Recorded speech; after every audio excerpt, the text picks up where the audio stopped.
তাহলে মহারাজ বুঝতে পারলেন তো ওই নাটের গুরু মন্ত্রী আর তার সাধুদার পরিকল্পনা?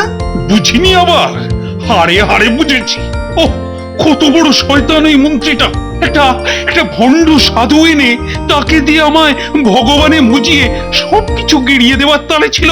তারপর তারপর তোমাকে আবার খুনির চক্রান্ত। ওকে না আমি এমন শাস্তি দেব, মানে না না না না, এখনই ওসব করতে যাবেন না মহারাজ। ওদের একেবারে বুঝতে দেবেন না যে আপনি সব কিছু জেনে গেছেন। ও ঠিক আছে, তুমি যা বলবে। ঠিক আছে। ওরা জানুক যে গোপাল সত্যি সত্যি মরে গেছে। আপনি ওদের রাজসভায় ডেকে এনে আমার মৃত্যুর শোক পালনের অভিনয়টা শুধু ভালো করে করে যাবেন। হ্যাঁ, তারপর দেখুন না খেলা কেমন জমে যায়। ওরা সব বড় বড় দিঘির রুই কাতলা, তাই একটু ওই খেলিয়ে খেলিয়ে ডাঙায় তুলতে হবে। আর আচ্ছা, বেশ বেশ বেশ, তোমার কথা মতো ওদেরকে তো রাজসভায় আসতে বলেছি। হ্যাঁ, সে সাথে অন্য সকলকেও ডাকবেন। দেখুন না আমার মৃত্যুর খবর পেয়ে কার মধ্যে কি প্রতিক্রিয়া হয়। ঠিক আছে, তাই হবে। আমি তাহলে এখন চলি মহারাজ। বাড়ি গিয়ে আমার বউটাকে তো আবার ভালো করে অভিনয়টা শেখাতে হবে, যাতে আপনারা আমার বাড়িতে শোক জানাতে গেলে খুব ভালো করে মরা কান্নাটা কাঁদতে পারে।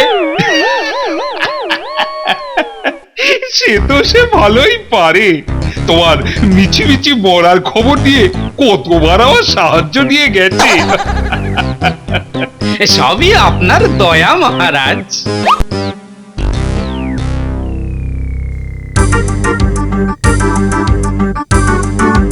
আচ্ছা প্রহরী, মহারাজ হঠাৎ রাজসভায় ডাকলেন, কি ব্যাপার?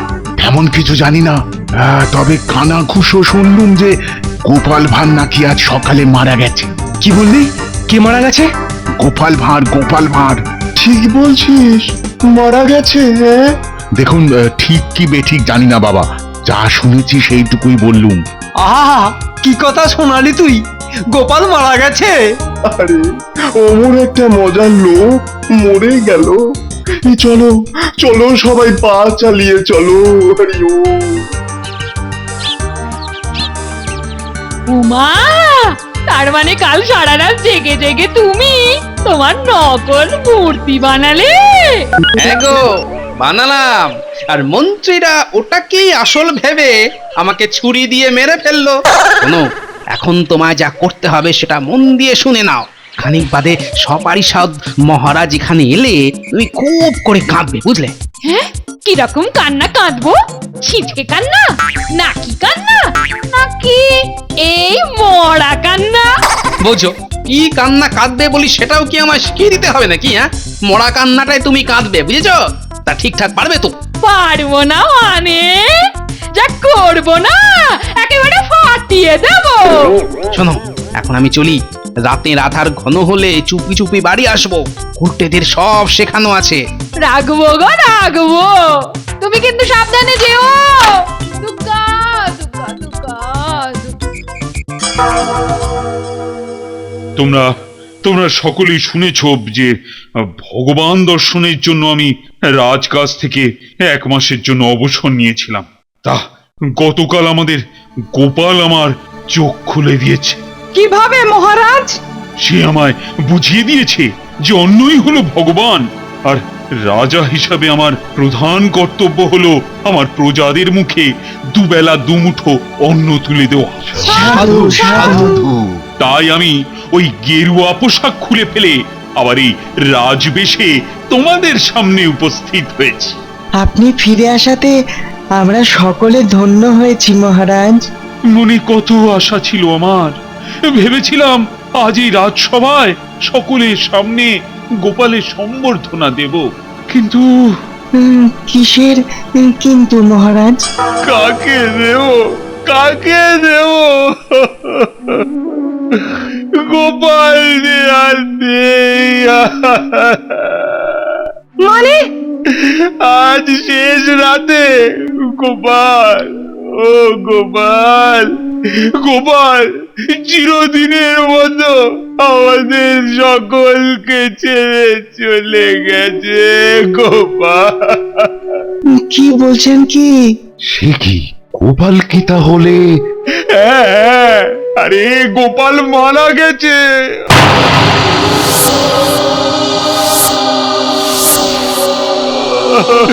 ওরে গোপাল, কোথায় গেলি তুই গোপাল?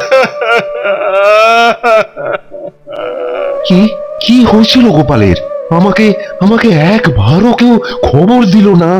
ওসব ওসব ওর কিচ্ছু হয়নি। তাহলে তাহলে মৃত্যুর কারণ?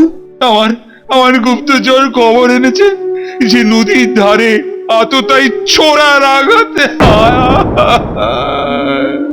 গোপাল গোপাল প্রাণ হারিয়েছে। সে কি গোপাল তাহলে খুন হয়েছে? আমার আমার গুপ্তচর খবরটা আনার পরপরই তো আমি নিজে দৌড়ে গিয়েছিলাম, কিন্তু গোপাল আমি আমি তার মৃতদেহ খুঁজে পাইনি। হয় হয় ঘাতক মৃতদেহ সরিয়ে ফেলেছে, আর নয়তো গোপালের দেহটা জোয়ারে জলে ভেসে গেছে। হায় রে গোপাল, তুই কোথায় গেলি গোপাল? তোকে ছাড়া আমার জীবন যে শুকনো মরুভূমি গোপাল। ওরে ওরে, কে তোকে মারলো রে গোপাল? গোপাল, এ রাজ্যে তোর এত বড় শত্রু কে কে আছে রে? বল বল বল গোপাল। এমন করে কাঁদবেন না মহারাজ।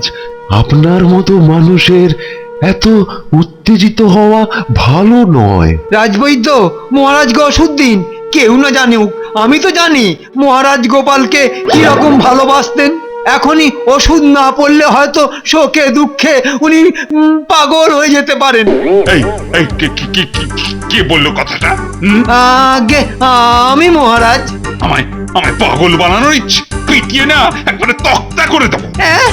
এ নয়, হ্যাঁ, গোপাল আমায় বলে গেছে, হ্যাঁ, আমার অনুপস্থিতিতে তুমি কি কি করেছো। তাই গোপালের জন্য আমার যত কষ্টই হোক না কেন, পাগল হওয়া চলবে না। ঠিক বলেছেন মহারাজ। বিপদে মাথা ঠিক রাখাই তো প্রকৃত রাজধর্ম। রাজবৈদ্যের সাথে আমি সম্পূর্ণ একমত। কিন্তু কিন্তু মহারাজের এখন প্রথম কর্তব্য হচ্ছে ওই গোপালের খুনিকে খুঁজে বের করা।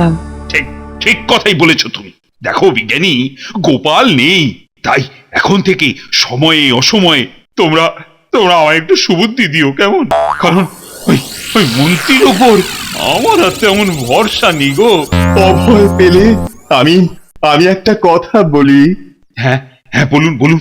বলছিলাম যে গোপাল যখন তোমায় ভগবান দর্শন করিয়ে দিয়েছে, তখন তো আমার আর এখানে থাকার কোনো প্রয়োজনই দেখি না।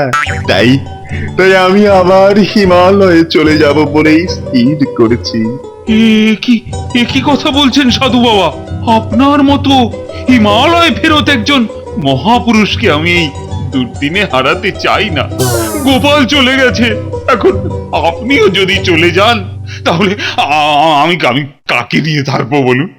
মানে আপনি ছাড়া আমার এই সংকটের দিনে কেই বা আমায় সদ্বুদ্ধি দেবে? আর আর দেখতেই তো পাচ্ছেন আমার মন্ত্রী আর এই সেনাপতিকে, একটা ধান্দাবাজ আর অন্যটা এত বড় মাথা মোটা। সেটা অবশ্য ঠিকই বলেছিস তুই।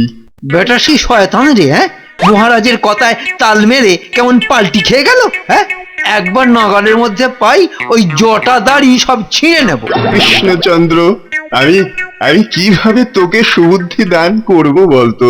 হ্যাঁ, আমি তো রাজ্য পরিচালনার কিছুই জানি না। হরি ওম হরি ওম। তাতে কিচ্ছু এসে যায় না। হ্যাঁ, আজ থেকে আপনি আমার মন্ত্রী হবেন। কি রাজি তো? তুই যখন বলছিস তখন না হয় রাজি হলাম। হ্যাঁ, কিন্তু কিন্তু আমি কি এখানেই থাকবো? এ তো দেখছি আমার থেকেও বদমাস। হ্যাঁ, মৌকা পেয়ে মন্ত্রী হয়ে পাকাপাকি ভাবে থেকে যাবার ধান্দা করছে। হ্যাঁ, নিশ্চয়ই আপনি থাকবেন আমার রাজপ্রাসাদের অতিথিশালায়। তাহলে আমি কি করব? তুমি এখন আগামী 3 মাস নজরবন্দি হয়ে ঘরে বসে বসে হাই তুলবে হাই। আর গত 1 মাসে তুমি যা যা অপকীর্তি করেছো, তোমার কাছ থেকে তার সব হিসেব মেটাবো আমি। নয়, হ্যাঁ, তুমি প্রজাদের খাজনা দ্বিগুণ করেছো। সে খাজনা রাজকোষে জমা পড়েছে তোমার কোষাগারে। মহারাজ মহারাজ এবারের মতো আমায় ক্ষমা করে দিন, কথা দিচ্ছি এমনটি আর কখনো হবে না, কখনো হবে না। এর আগে বহুবার তোমাকে ক্ষমা করেছি, শুধু ওই গোপালের অনুরোধে। আজ গোপাল নেই, তাই তোমার কোনো ক্ষমাও নেই। আর হ্যাঁ, আজকের মতো সভা এখানেই মুলতুবি হয়ে গেল। মহারাজ, একবার গোপালের বাড়ি গেলে হতো না? সেখানে যাওয়ারই তো মনস্থির করেছি আমি। মানে আপনারাও ইচ্ছে করলে আমার সাথে ওই সমবেদনা জানাতে যেতে পারেন।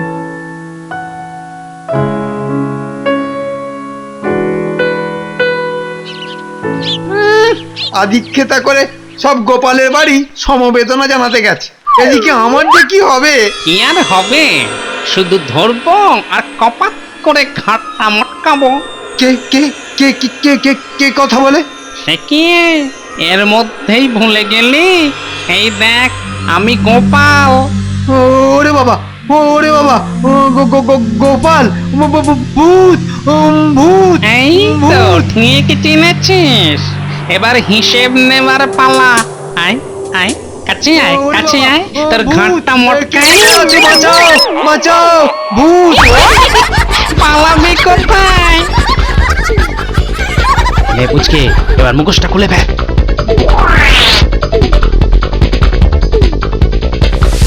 ছি ছি, ওদের পাল্লায় পড়ে মানুষ খুন করতে হলো। ভগবান, ভগবান ক্ষমা করো আমায়, ভগবান। না না, ক্ষমা নেই রে তোর। কে কে? আমরা ভূত, তোকে নিতে এসেছি। জানিস আমি কে? সব জানি, এবার তোকে যমরাজ গরম তেলে ভাজবে, তখন তুই জানবি আমরা কে। ওই তো গোপাল দাদাও এসে গেছে। ওরে বাবা, গোপাল, গোপালের ভূত! রাম রাম রাম রাম রাম রাম রাম! বাঁচাও বাঁচাও, কে কোথায় আছো, বাঁচাও! ওরে বাবা রে, ভূতে খেয়ে ফেললে রে!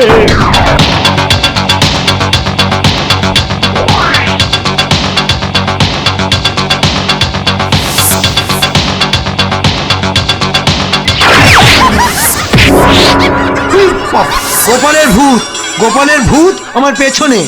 না না, ও ও আমায় তাড়া করেছিল। মানে মানে সব জায়গায় গোপালের ভূত। ও মন্ত্রী মশাই, বলি ও মন্ত্রী মশাই, আমাদের কি হবে? ওই দেখো, ওই দেখো গোপালের ভূত আসছে, পালাও পালাও।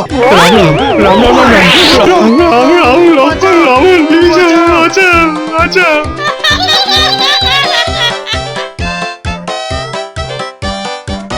ওগো ওগো, আমার কি সর্বনাশ হলো গো!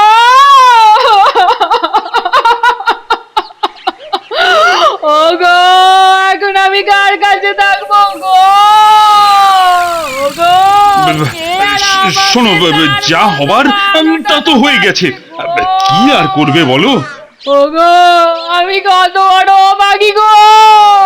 ওগো, তার মরা মুখটাও শেষবারের মতো দেখতে পেলাম না গো! কি আর করবে বলো, সবই যে ভাগ্য, সবটাই যে অদৃষ্ট। আমন ভাগ্যের কাঁথায় আগুন গো!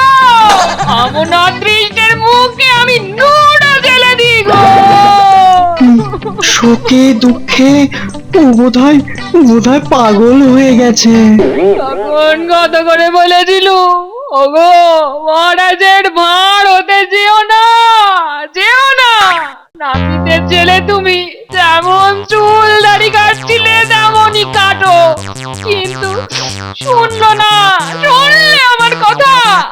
তখন যদি শুনতো, তাহলে অকালে প্রাণটা যেত না গো!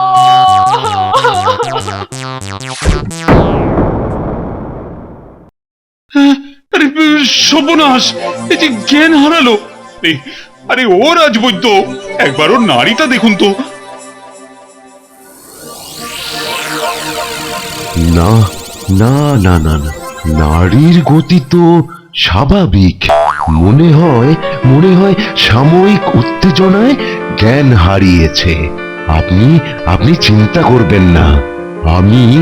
আমি ওর চোখে মুখে জল আর সেই সাথে ওষুধ দিচ্ছি।